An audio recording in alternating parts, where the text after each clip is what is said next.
Hi everybody, I'm Jess Bacon. I'm one of the managers at the Office for Students. People are still coming in, but I'm going to carry on because obviously conscious. We've got a lot to get through this morning. Hi, yes, as I was saying, I'm Jess Bacon. I'm speaking to you today with my colleague Graham Rosenberg, but we'll come to him in a minute and he can introduce himself. So we're here today to talk to you about our future approach to quality regulation. We are the Office for Students, and I wondered if it might be helpful for me to start explaining a bit about the Office for Students and what we do. Some of you might have worked with us before or have some idea, but conscious some of you might not. So we are the regulator for higher education in England. Excuse me. Universities and colleges and different types of institutions have to register with us if they want to access certain benefits in the English higher education system. So, for example, access to public funding and access to student loans and so on.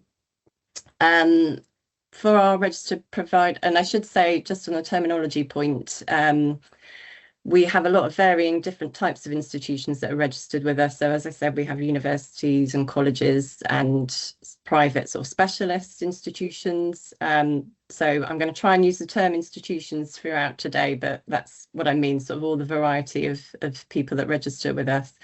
And you'll have to forgive me if I say providers at times, but that's just sort of internal language that we use at the Office for Students. Hi, sorry, conscious more people joined as I was talking. I'm Jess Bacon and just starting with an intro on what we do at the Office for Students. So for those registered institutions, we set requirements for what those institutions have to do in quite a few different areas. So we look at teaching quality, student outcomes, access and participation, how those institutions are managed and governed and how they look after their finances, and all of which we do because, we hope looking at all those different areas will ensure the students that are studying at those institutions have a positive experience. So we monitor the performance of institutions in those areas, and if they're not quite doing what we'd expect them to, we would engage with them. We might investigate or intervene in different areas. And we also try and work with students alongside all of that to kind of understand the impact it's having on students and what matters most. So today we are talking about sort of quality regulation and teaching quality and student outcomes in particular. You might have seen, hopefully you've seen some information about it, but we recently published some proposals on how we plan to regulate quality in the future. And the purpose of the session today is to share a bit of information on that, to share, sort of focus on some of the areas we think might be particularly of interest to student and student reps, and to give you the opportunity to ask any initial questions you might have. Just one point to note, we won't be able to discuss individual institutions or individual ratings or assessments you might know are going on at your institution. If you've got anything like that, then you could contact us directly. So this isn't, obviously through the consultation, we're asking for quite a lot of feedback on different areas. This session today isn't specifically sort of geared up as a feedback session, but obviously really happy to hear any comments you've got. There is a formal way you can respond to the consultation. There's a survey online.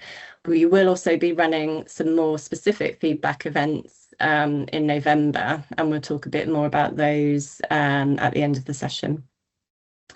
And I've just got a few housekeeping points before we get started. So in the session, the chat function and the Q&A function are turned on. So chat is more for us trying to share useful links with you. If you do have questions, could you use the Q&A function? That would be really helpful.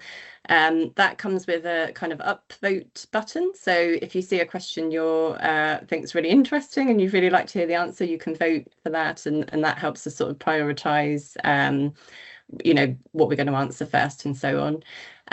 You can also, we'll go through the slides, then there'll be plenty of time for questions at the end. You can also verbally and use the hand function and come in and ask your question. That's absolutely fine. I should make you aware that we are recording this session with the view to sharing it on our website later on. So it just means you'd appear on the recording. But if you're happy with that, please do put your hand up to just ask your question. That's otherwise, questions typed in the Q&A, OFS colleagues will be reading them out, and we won't be sort of sharing individual names or anything. A couple of other points, closed captions are available. So if you would like off button at the top, and excuse me, and there's an option there to turn on live captions. Also, if you're having any technical difficulties throughout the session, you can contact our events team at events@officeforstudents.org.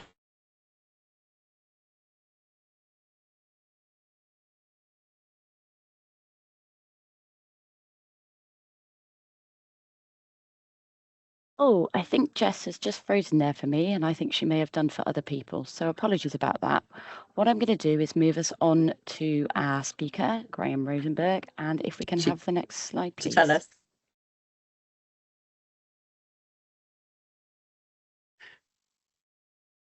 Good morning, everyone. Thanks very much. Jess, unfortunately, you froze there, so we're going to move on to the presentation. I'm Graham Rosenberg. I've been working at the Office for Students since it was created back in 2017, and I've been working on how we assess and regulate quality in higher education institutions, and that's what we're going to focus on today. So one of the most important things we do at the Office for Students is try to ensure that students from all backgrounds experience high quality education. And what do we mean by high quality? Well, we do set out very detailed definitions on our website, somewhere available, but the short summary of it is that high quality we see as courses that are well designed, they're up to date, they're coherent, they develop appropriate skills and knowledge, they're delivered effectively by staff who are well trained and well qualified for the job, and they're assessed fairly and effectively. So that's sort of one element of high quality. We also think it's important that students have access to academic support and the kind of learning resources, physical and digital learning resources that they need to succeed in their studies, and that institutions engage effectively with students on how courses are developed and delivered. The other part of our regulation of quality is about student outcomes. So we think high quality education should equip students to achieve positive outcomes, and that's both in terms of being able to complete their studies and then move on afterwards to the kinds of jobs or other activities that they're interested in after graduation. So that's what we mean by high quality. If we can move on to the next slide. The next question is, well, how do we go about assessing and ensuring that providers are doing this? And currently we assess quality in two different ways. Firstly, if we have concerns that a provider is not meeting those minimum definitions I've been talking about, we might go in and engage with the provider, or go in and investigate, carry out an assessment that involves visiting the provider and finding out whether or not they're meeting the minimum requirements. Those are quite intense. We don't do many of those, but what we do alongside that is we carry out the Teaching Excellence Framework, and I'll call it the TEF from now on. Hopefully some of you have heard of the TEF. And what the TEF does is it looks at a wider range of providers and tries to recognise excellence above those minimum requirements, and leads to ratings of gold, silver or bronze, and you've probably seen some of those. And what we'll be talking about today is mostly about changing the TEF and improving the TEF. So if we could move on to the next slide. So we carried out the TEF in 2023. Over 200 institutions took part. But since then, there's been a review, and we're now proposing to make various changes. So why are we proposing to make changes? Well, part of it is that we, the Office for Students, were looked at by what is called a public bodies review. That's pretty standard practice for any public body like the Office of Students. A review was commissioned by the government. It reported last year, and it looked at all of what we do as an organisation, made a number of recommendations for how we can improve. And in relation to quality regulation, it made a few key recommendations. So firstly, it looked at those two separate types of quality assessment that I talked about and recommended that we should integrate them more and come up with a more coherent overall system of quality assessment. That's one thing. It also looked at the range of providers, the range of institutions that we assess. And currently in the system, we don't actually assess all institutions. The smaller ones only take part in the TEF if they choose to. It's optional. And the review recommended that we should assess all institutions that we regulate in the sector. And we should also make sure that when we assess quality, it does more to support equality of opportunity. So those are some key recommendations that we want to take forward. And what we're doing now is we've put out a set of proposals on how we can do those things. We've published the proposals recently. The consultation runs until the end of December. And what we're doing now is we're consulting on the overall principles, the scope of what we assess, the structure of the revised system, and then next year we will consult in more detail on the detailed sort of methods and guidance and process. So we can move on to the next slide. So just to sort of restate this, what are we trying to do with the proposals? Well, most of the proposals are about revising and expanding the TEF. And by doing that, what we want to do is improve the things you can see on the slide. So we wanted to have wider reach. By that I mean we want to assess all institutions that we regulate so that students at all institutions benefit from the work we do. Also, currently the TEF only looks at undergraduate students, and what we're proposing is that in future we will also look at postgraduate students as well. We don't think we'd go straight into that because we need to do some more work to develop the data and so on. But we're proposing that further down the line we would incorporate postgraduate students. We want the work we do to have more impact in terms of driving improvement in quality across the sector. And we'll talk about some of the stronger incentives and interventions that we're proposing as we get further in the presentation. We also want to strengthen the input from students into the system so that when we drive improvements, it's focusing on the things that really matter to students. And we'll talk about that too.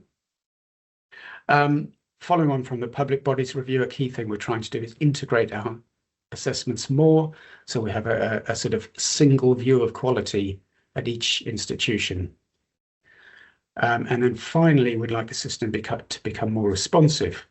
The TEF at the moment is sort of designed to take place once every 4 years, but actually things can change quite a lot within a 4-year period. So we think the future system should be more dynamic.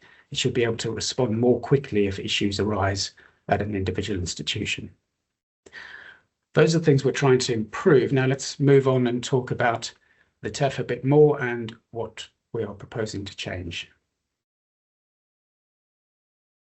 If we could have the next slide, please. So a sort of quick overview of the TEF.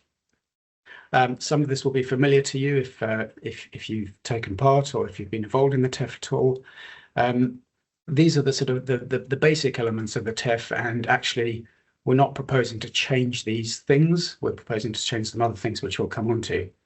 So firstly, we try not to create a lot of burden when we do quality assessments. So this is a desk-based process.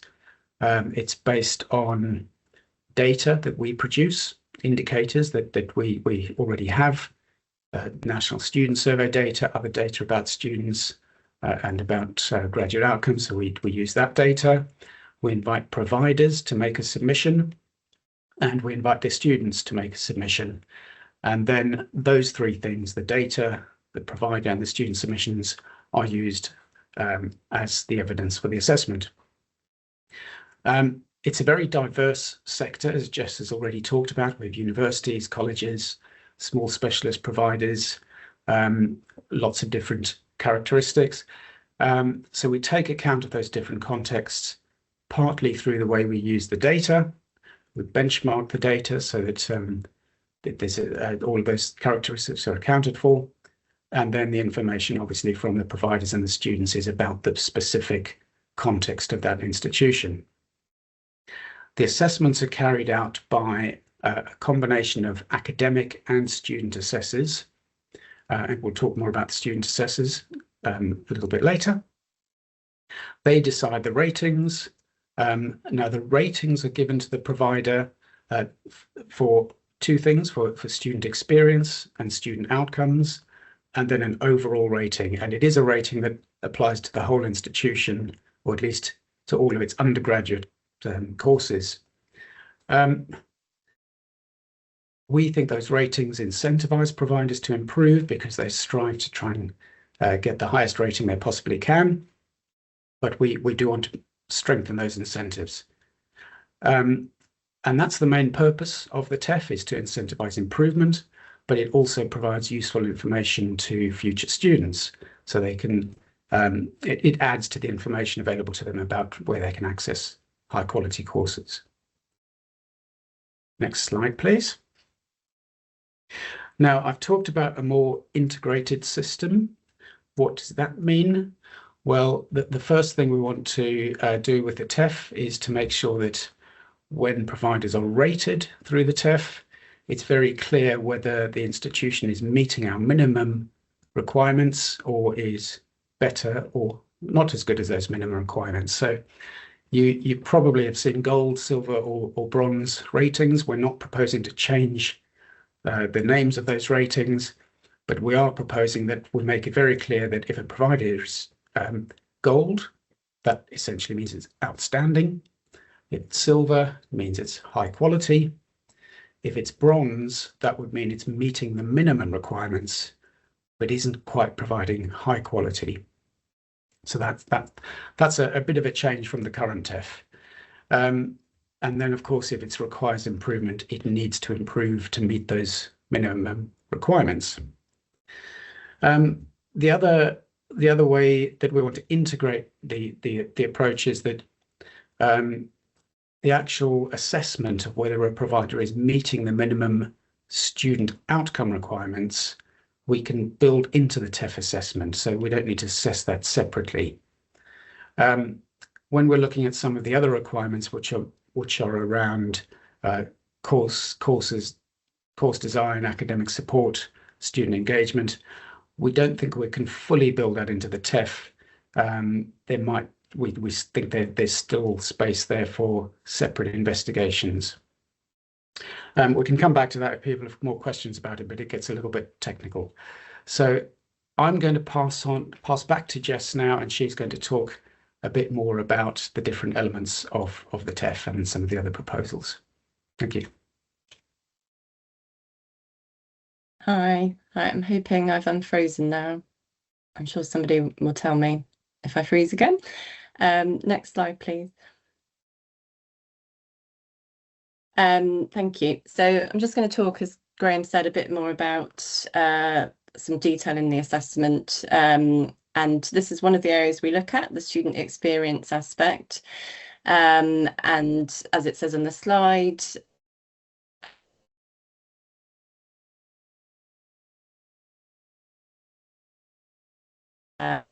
academic support, resources you might receive, and really importantly, student engagement. Those assessments are based on information we'll get from institutions, the student submission, which we'll talk about in a moment, and NSS data. So as Graham already said, we do try and lean on data that we already have. So the NSS data or graduate outcome survey results, rather than trying to collect lots of extra stuff for the TEF, because we're just mindful of burden on everybody taking part. We might have some scenarios where NSS data isn't available for some institutions or some courses, and that might be because of the type of course that an institution runs or the numbers they have and so on. So one question we've asked in the consultation is how we might get that kind of student insight through different formats or a different mechanism. So yeah, that's one area we'd really like feedback on is, what kind of alternatives might work best for students other than NSS data. As I said, we're proposing that an independent student submission remains a key part of this assessment. In the last TEF, that submission was optional. We are proposing to keep it as optional this time around because we do recognise in some limits it might be really challenging for more for that submission, but we do really want to encourage it this time around. And again, another question in the consultation is if an institution might find it challenging to submit that independent student submission, is there another way we could collect those student views? But we'll come back to that. Next slide, please. So the other area we assess is student outcomes. This is a largely data-based assessment, and the information we use is largely data-based. So as it says here, we use a variety of different data sets. To explain some of the terms, continuation is about students who move on to their subsequent year. Completion is students who complete their course. And the data that we look at is broken down or can be broken down in lots of different ways. So it can look at different cohorts, e.g. different subjects or different characteristics. Apologies to again. Look at a variety. Jess, you are freezing just a little bit. So if it's all right, I'm going to move Graham on screen. And I think at the point that you freeze again, he might take over. Okay, I'm sorry. That's all right. I can't hear you now, Jess. So I would say it's probably good if Graham steps in at this point, please. Okay. Jess, well, I wondered, do you want to try and finish off this slide and then I can take over if it's breaking up? Yeah. Is it working at the moment? Yep. Yep. Okay.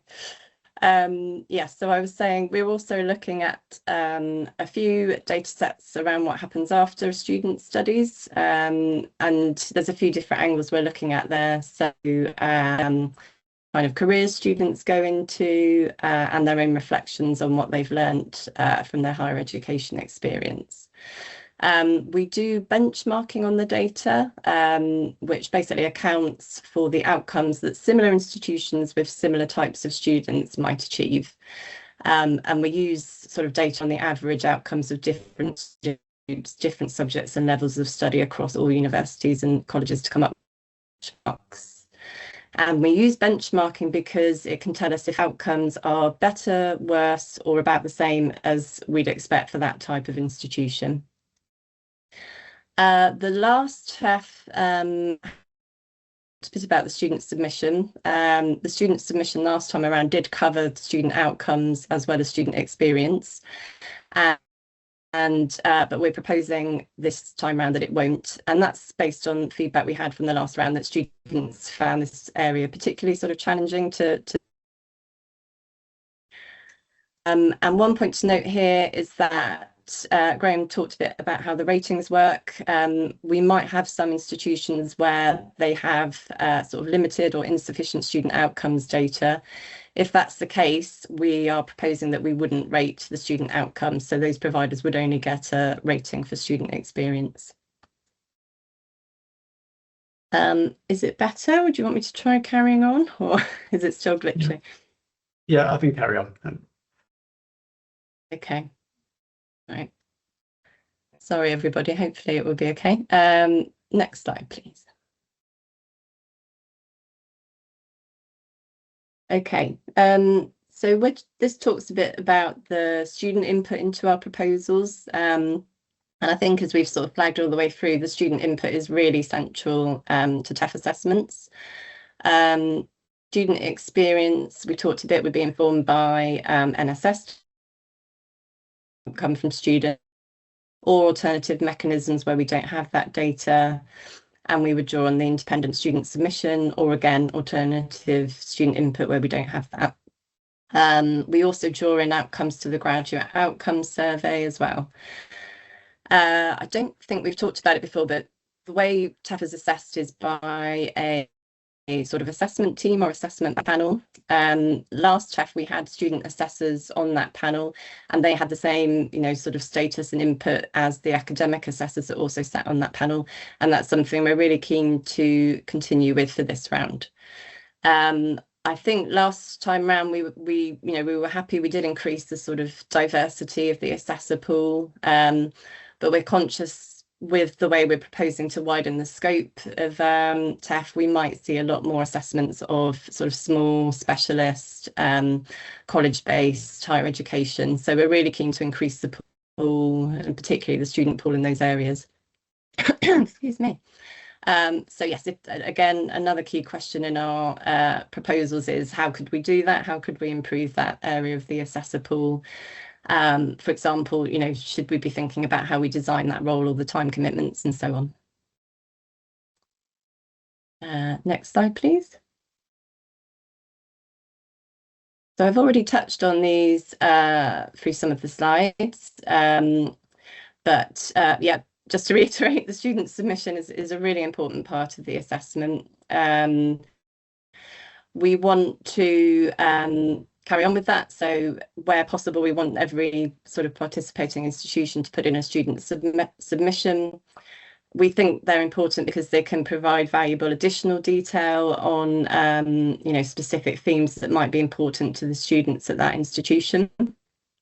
It's also a way to capture views from students who might not be contributing to the NSS. So, for example, students that are earlier on in their studies or those on shorter courses and so on. We do provide institutions with guidance on how they can go about that student submission. And already for this time round, we're proposing that it's focused on the student experience aspect. But again, it's an area we're really keen on feedback on in terms of if that's not feasible for some institutions, what might be another route into that. For example, possibly running focus groups at institutions. And next slide, please. So just to reiterate something Graham was talking about earlier about what the end outcome is of all of this. So Graham already talked about the ratings and what they might mean. And this shows how we're sort of proposing different rewards, incentives and interventions for the different ratings. You can see if you've got the higher ratings, gold or silver, well, obviously there's a reputational benefit, but there might be more practical benefits such as potential eligibility for certain funding streams. And then we are proposing sort of restricted eligibility for certain things for bronze and requires improvement. And the idea, this is sort of strengthened, I think, from the last time we ran TEF. And the idea is that we really want to incentivise institutions to get the higher ratings. So even to move beyond bronze to silver and gold. And that's all with the idea that it will drive improvement at those institutions for students. Next slide, please. Graham talked a bit about how this fits in with our other quality work, but we just wanted to reiterate that alongside running the TEF assessments, we would continue with our risk monitoring of institutions.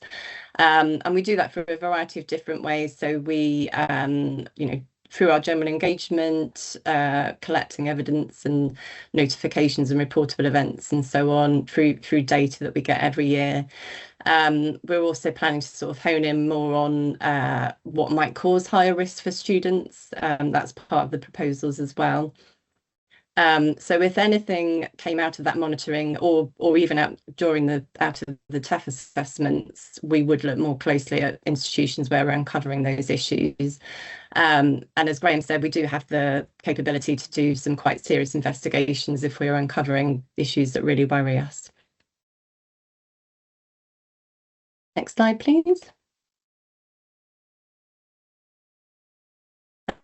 This just tries to sort of illustrate the timing and what we mean by a kind of cyclical approach. So the idea is because we're expanding, we wouldn't be able to assess all of our registered institutions in 1 year. The assessments would be over a series of probably 3 years, with the first assessments taking place in 2027.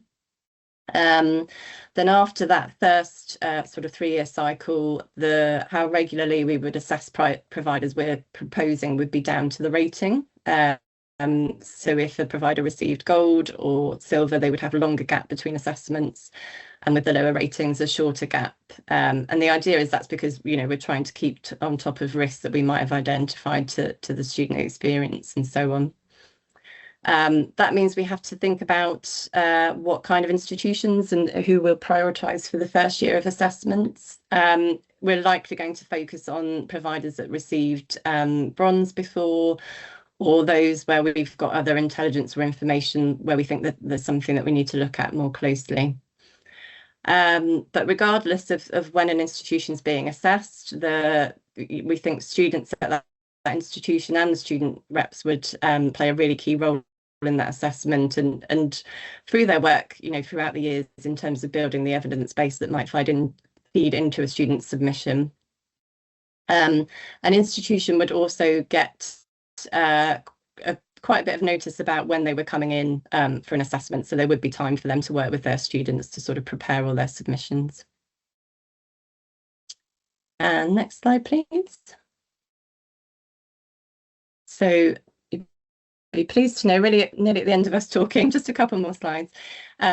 This kind of summarises questions we're particularly keen on feedback on from students and student representatives, although, as we said at the start, we kind of welcome feedback on any aspect of our proposals.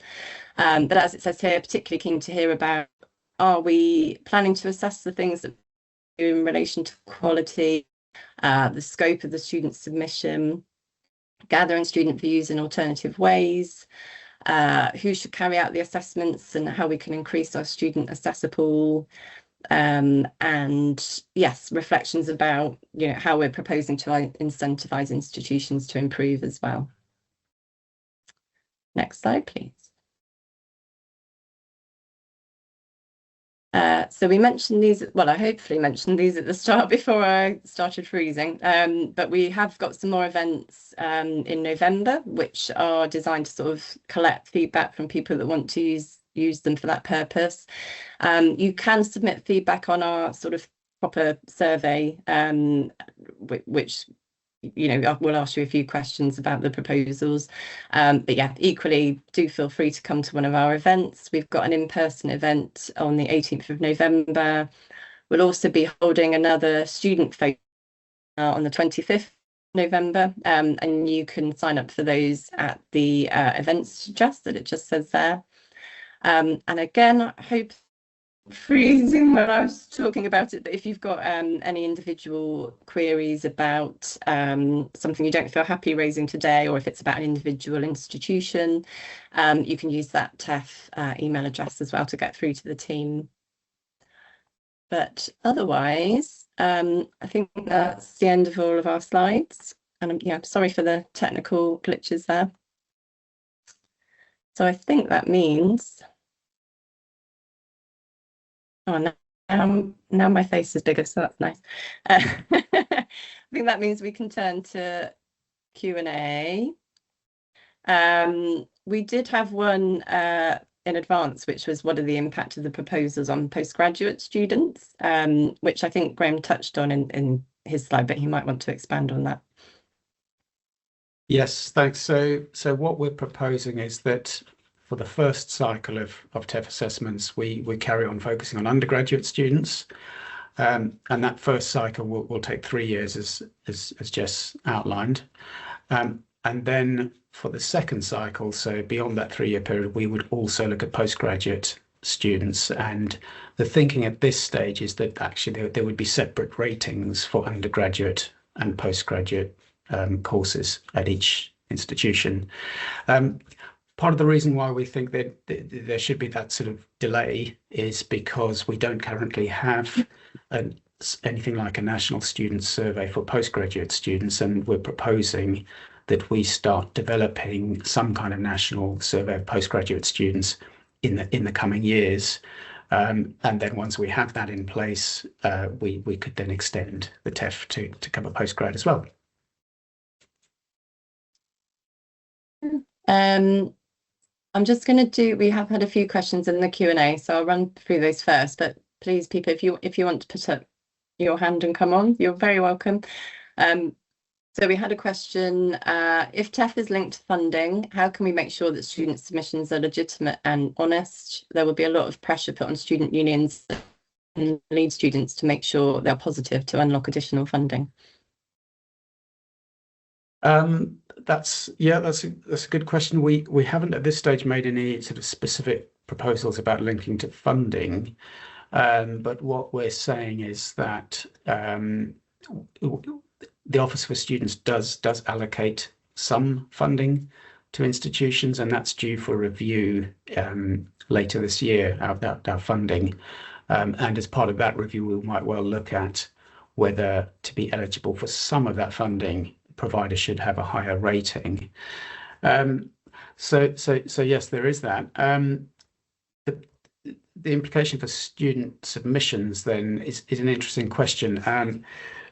What we would really like is for the student submission to be honest about what students think about quality of provision, and the ultimate aim we hope that students would support is that really by doing that gives encouragement and stimulates the provider to make the improvements in the areas that students most care about.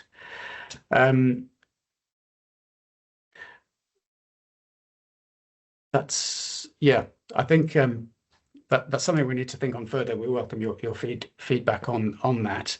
But we did have, after the last TEF, we surveyed the people that made the student submissions about that experience, and there was quite a lot of positive feedback that actually by being involved in that student submission, students felt they had a stronger voice, felt they were being listened to by the institution, sometimes in a way that they perhaps hadn't been, and that being involved helped to drive improvements that students wanted to see. So that's a large part of the intention here.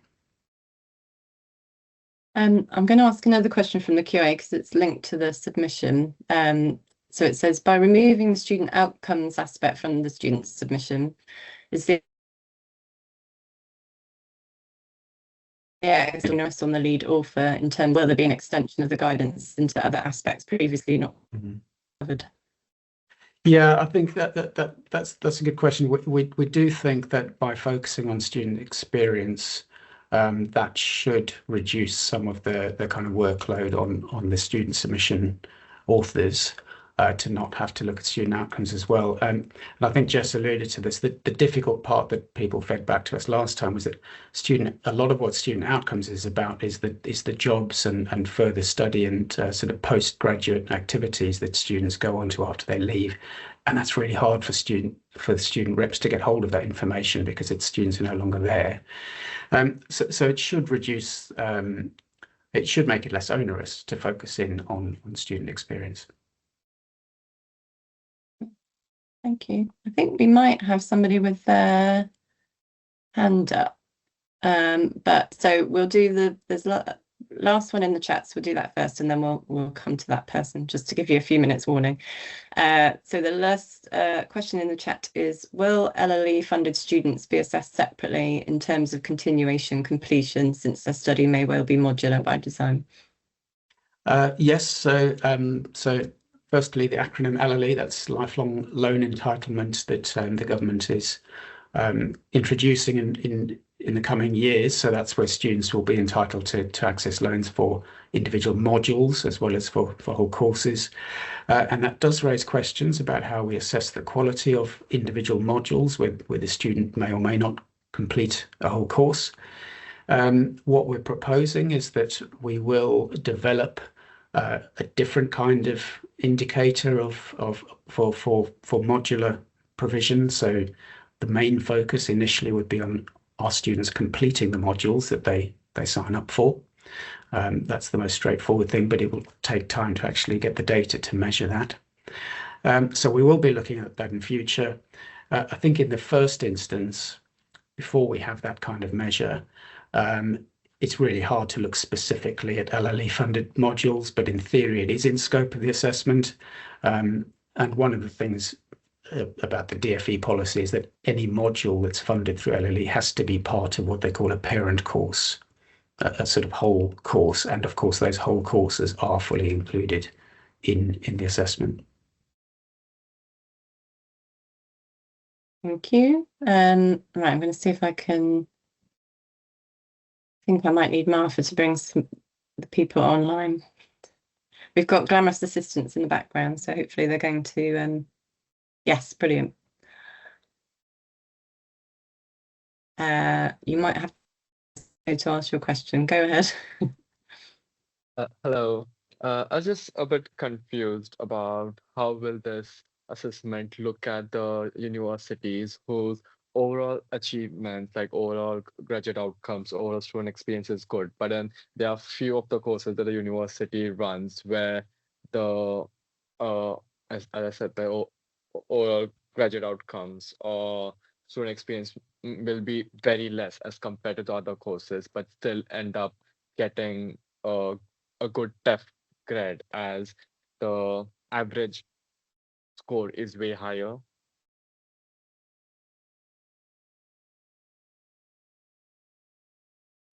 Okay.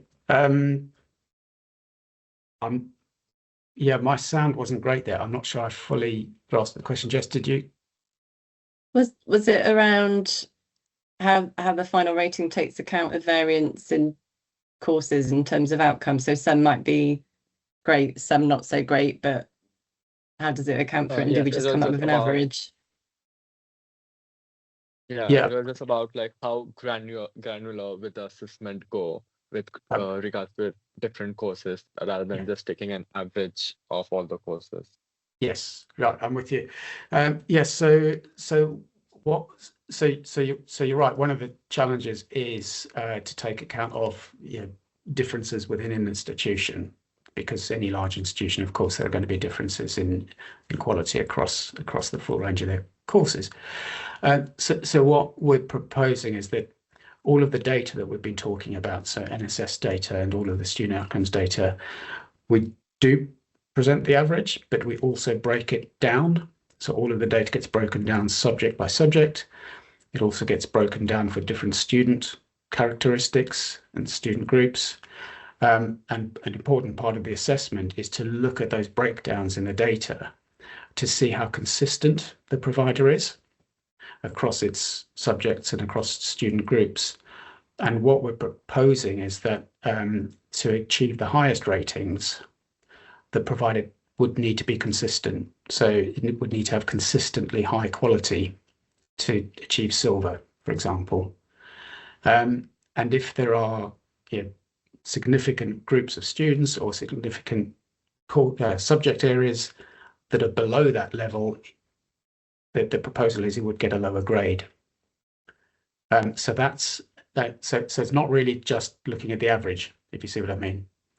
And the thinking behind that proposal is we want providers who are not delivering consistently high quality to focus in on those areas that are below that level and improve those so that it is providing consistently high quality for all its students.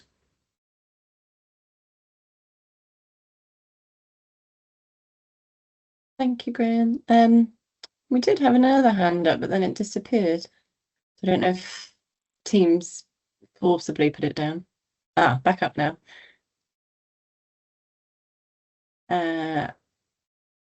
So are we able to go to Kate? Brilliant, thank you. Go ahead, Kate. Sorry, it's just previously linked to my previous question about LLE funded students. I was just wondering if they would be included in NSS as well. Thank you. That's a good question. So the NSS currently only includes students on courses that are longer than a year. It's partly for technical reasons, but basically it's students in their final year of study where their course is at least a year long. So currently LLE funded modular students would not be included in the NSS, and one of the questions we are thinking about is how else can we gain views from those students. We don't yet have an answer to that. Thank you. We have had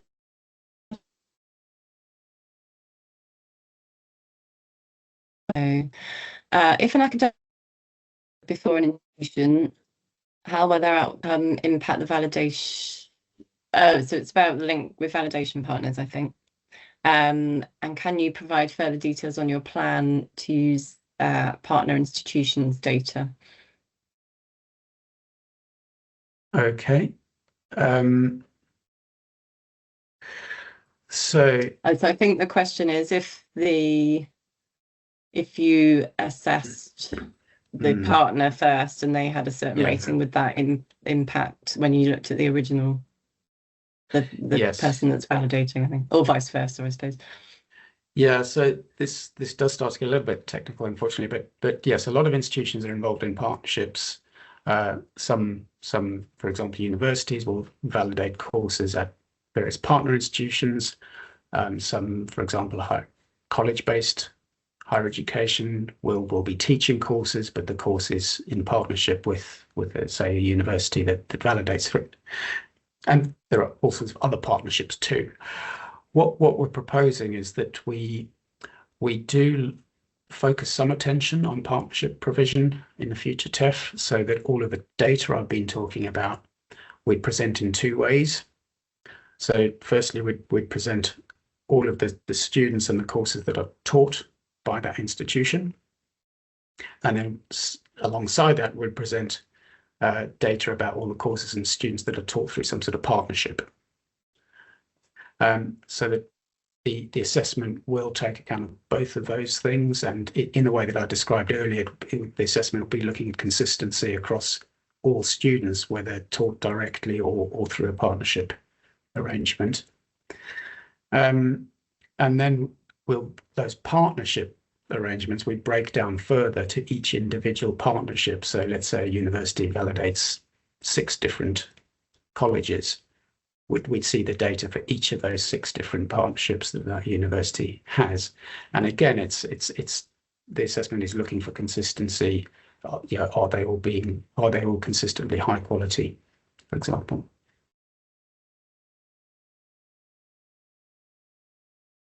Thank you. I think it's more like a comment rather than a question, but we've had something on the sort of time lag in data sets, especially with partner institutions. So the comment says, for example, action plans that were put in place since the last TAF data sets would probably not yet have an impact upon, for example, continuation year 4 data, and then would take even longer to impact completion.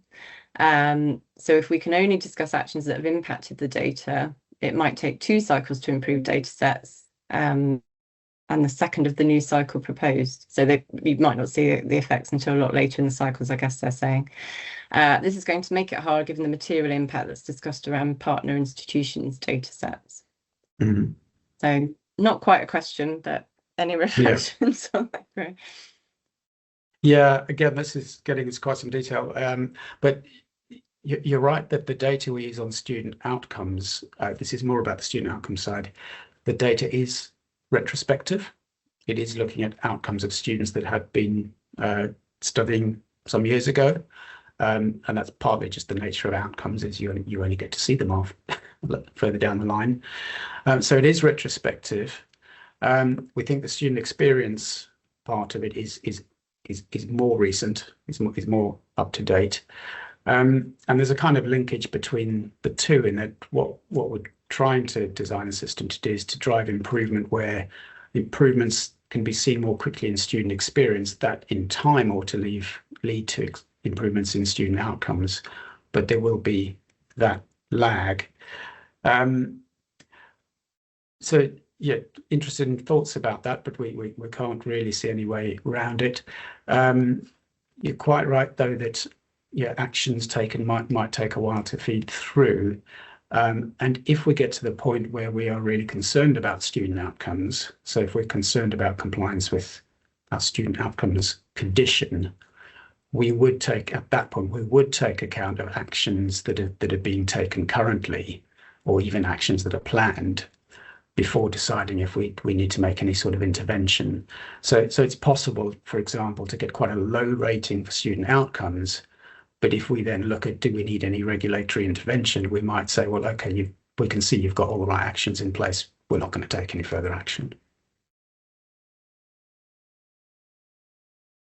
Thank you. Question from Christelle, but I didn't quite understand the question. So I don't know if, Christelle, you feel able to come on and ask it yourself, or if not, you might want to just reply to my question in the chat.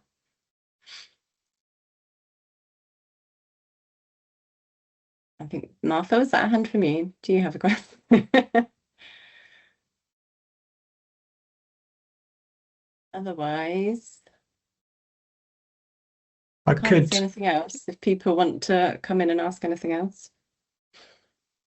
I suppose I could just, I mean, there's a question about the timeline. We could just sort of try and clarify a little bit what the timeline is. So what we're saying is we're going to go right through 2 rounds of consultation and then start doing assessments in 2027. And what we would do, at present, there are roughly 450 institutions that we'd be looking to assess in the TEF.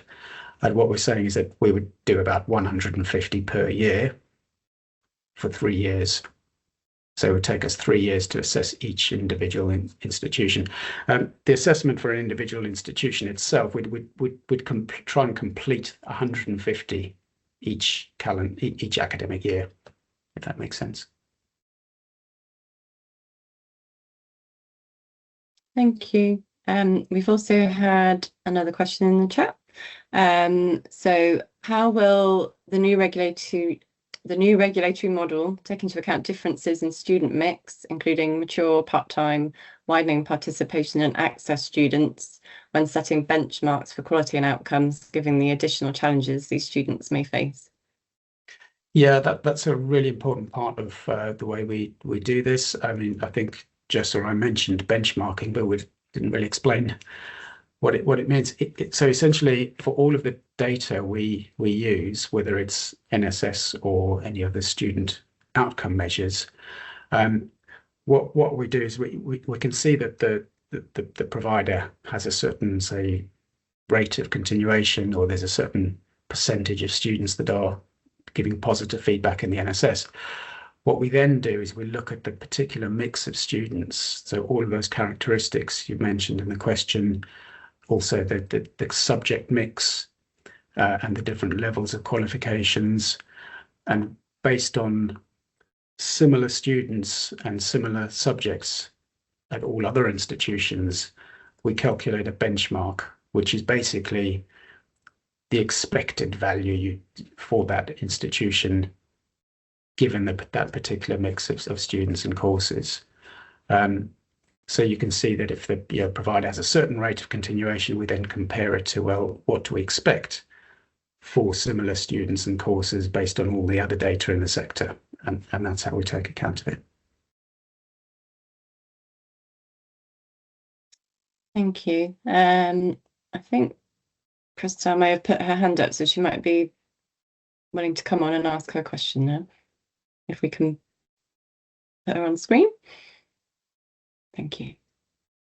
Thanks so much for the clarification about the timeline. I think my understanding of it, I was a little bit confused about. So these 150 institutions, is that because on the picture it was the gold, silver, then it was the bronze. So is that a phase then? Because last time I remember we had to look at all of them at the same time. So for example, if it was then in the next one, would that be, are you doing gold first, then silver, then bronze? Is that right? Good to hear from you again, Christelle. Yes, good to see you. Yeah, so in the first cycle, it's not going to depend on their ratings. In the first cycle, we will choose 150 to do in the first year, and then 150 to do in the second year, and then third year. We'll look to have a mix of different institutions in each year. In the first year, we probably would look at all the bronzes, but a mix of other institutions as well. And then after that first assessment, then that other part kicks in where we say, okay, if you landed up with gold in your first assessment, we'll come back in 5 years' time. If you got silver, we'll come back in 4 years. If you got bronze, we'll come back in 3 years. Does that make sense? Okay. Yes, that does. Yeah, thank you. That's really helpful. Okay. Thanks. We have had a couple more in the chat. So how does this assessment account for international students? Yes, so international students are included in the assessment, at least undergraduate students to start with. International students are fully covered by the NSS, all final year international students are surveyed. So they're fully covered in the student experience. On the student outcomes aspect, the data is a little bit patchier for international students. We do have the data for continuation and completion, but it's patchier data when we look at employment outcomes. They are covered by the survey that takes place about 15 months after graduate outcomes, but we tend to get quite low response rates from international students because many are not in the country by that stage. So it's patchier, but they are included in the assessment. Thank you. Then another question in the chat. How will the risk of quality drop amongst the gold providers be mitigated? 5 years between assessments sounds like a long time, particularly when tech is advancing so speedily. Yeah, that is a good question. So we're saying 5 years is the kind of default gap if you're gold. However, we will still do on monitoring of the data on an annual basis as we get the data in. So if we can see that there has been a real drop in the data for a gold provider, the proposal is we would actually bring them in earlier, sooner than 5 years, if we can see that's happening. Thank you. So computer, I can see mine is glitching. So if I freeze mid-question, somebody will have to let me know. Tom asked a question in the chat about can you tell us about the visits you're looking to develop? But I don't know if you'd feel happy coming on screen to expand on that, because a lot of the assessment we're proposing doesn't include visits. So I wondered if it was either about how we might get that alternative student feedback if we don't get a formal student submission, or if it might be about investigations. Oh, thank you, Tom. He's willing to come on.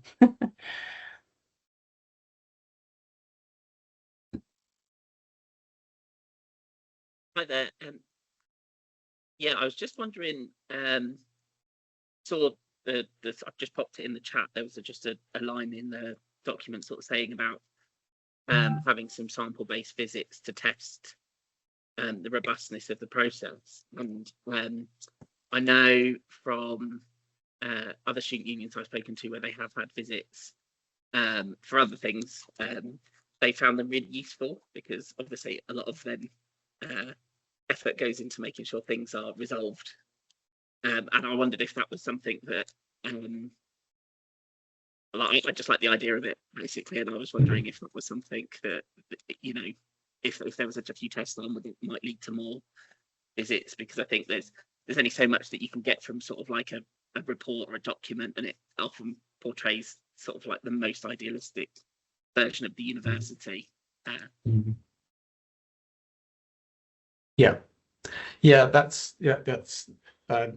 It's a really interesting issue actually.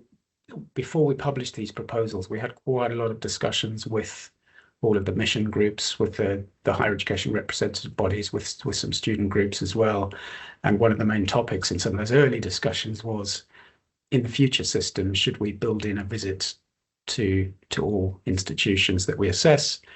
or maybe not all institutions, maybe just the smaller ones. And there were quite mixed views, and as some has said, as you have, that visits can be really helpful. But overall, the feedback we got, and we agree with actually, is that overall just the cost and the burden associated with going out on routine visits is just too great, and also just the ability to carry out the kind of volume of assessments that given the number of institutions we have.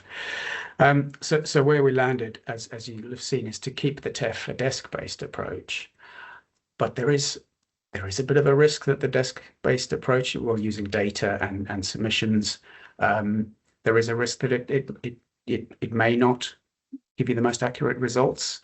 So that's why we did propose that perhaps we should do some testing through visits, just to test that those desk-based results are accurate. We haven't developed the thinking on that very far yet, but we're interested in views about that. I mean, obviously there would be cost associated with it. It would raise some questions about, well, what if we visit 10 providers and we find that in a couple of cases the result doesn't look accurate? Do we then go back and change it? It kind of raises questions we haven't yet got answers to. Great, thank you. I think it'd be really useful as well, just in terms of sharing sort of best practice, and if the OfS was going out and even if it was just picking a handful of gold, silver, and bronzes to sort of describe what the difference is, and then it would give even like institutions even more understanding of what they need to do to then move up to the next level. Okay, yeah, I can see where you're coming from. That you'd see that more as a sort of developmental exercise, which is probably something slightly different to what we proposed. But yeah, I could see the interest in that.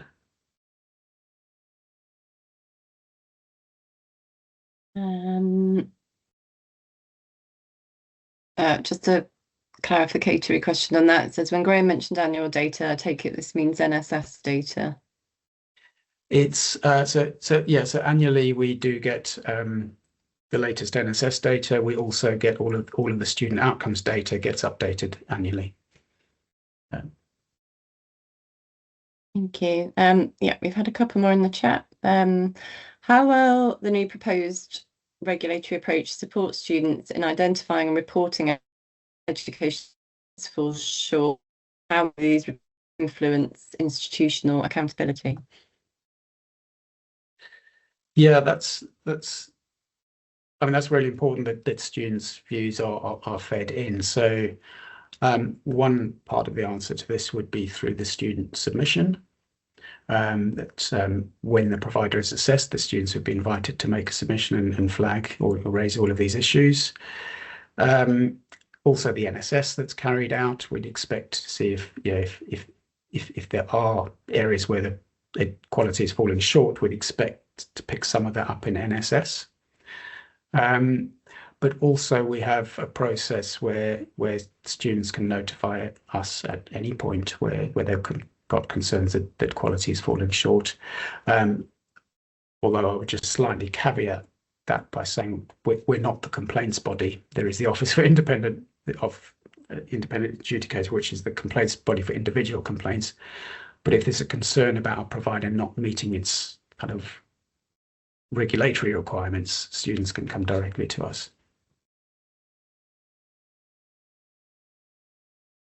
Thank you. And then we had a question on Leo data.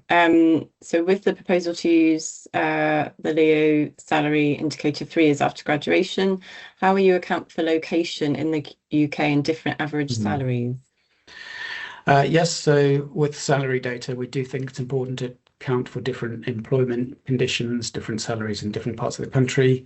So we are proposing that we would take account of that. I don't think we have proposed any specific mechanism for it yet. I think that will come in the second stage consultation next year.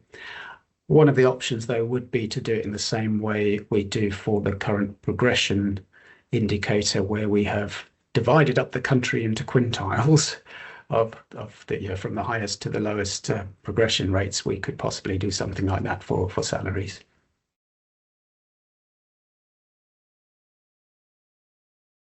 Thank you. And then another question on a slightly different area. How will the proposed incentives encourage universities to be innovative and flexible in teaching instead of just focusing on metrics? Any mechanism to make sure providers are not just focused on compliance rather than actually improving student experience?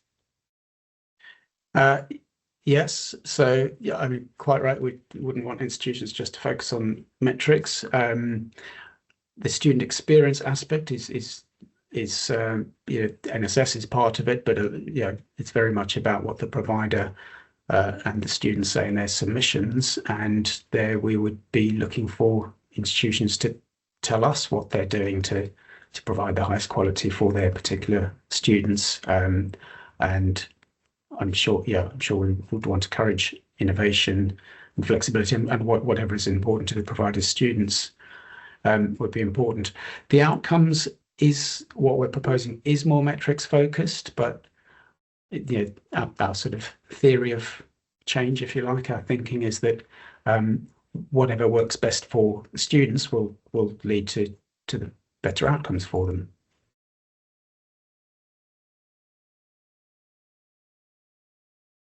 Thank you. Don't have any more at the moment, so I'm just going to wait a minute and see if people would like to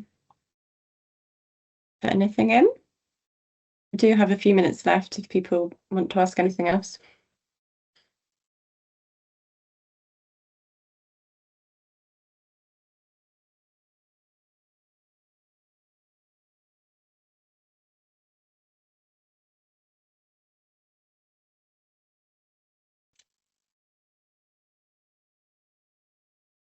I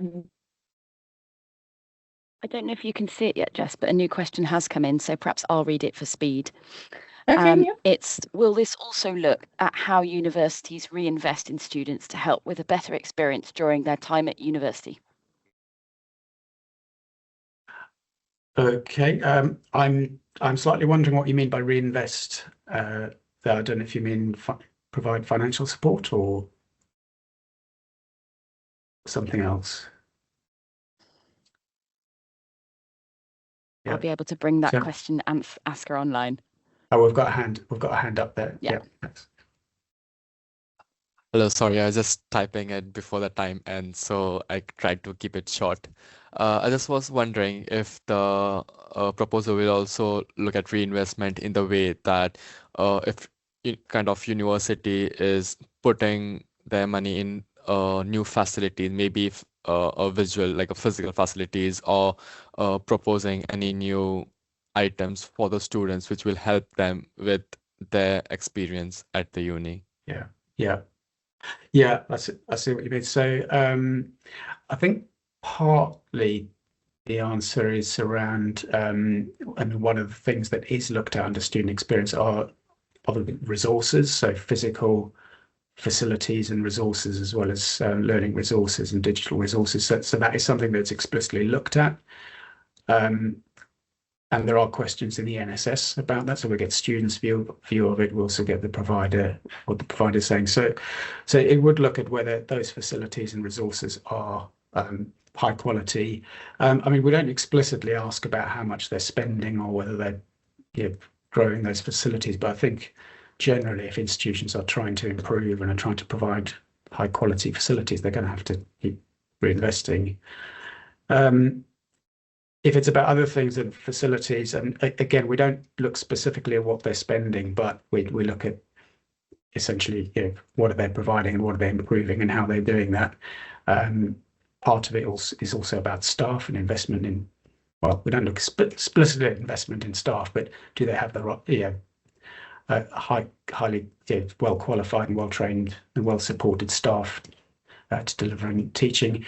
There's a bit of a question in our consultation somewhere about looking at the staff student ratio. That's something that gets raised as potentially important and gets related to investment. We're not proposing to sort of turn that into a metric or an indicator for the TEF, but we are proposing that that would be something we look at as a possible risk indicator. If we can see that the staff student ratio is really sharply declining, that might flag a concern for us to raise with the institution.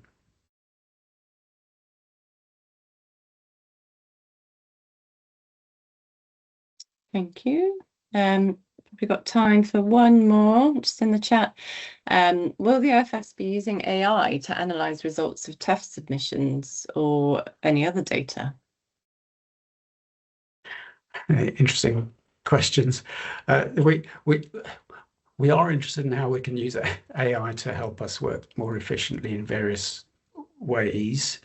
We're not thinking at this stage it would help us analysing TEF submissions. I think we would appoint assessors who are sort of peers from the sector and student representatives who would carry out the assessments, and I expect we will give them firm guidance not to use AI to try to do that.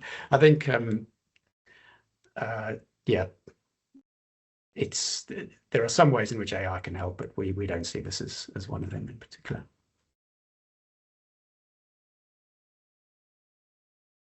Thank you. I think we've only got a couple of minutes left, so that may well be enough for today. But thank you, everybody. Really interesting questions. Gave Graham a bit of a challenge to think about lots of different areas. Yeah, thanks very much. Very unpredictable, very interesting questions. Thank you. Okay, so I think that's it for today. Thank you ever so much for joining us and for participating. We will flash up in a minute in the chat the link to that survey I talked about at the start. So I've been promised it's really quick. You can just go in and give some really quick thoughts on the session today. But I can see some comments in the chat already saying you found the session informative and useful, so that's great. Otherwise, I think we will leave it there. Thank you, everybody. Thanks, everyone.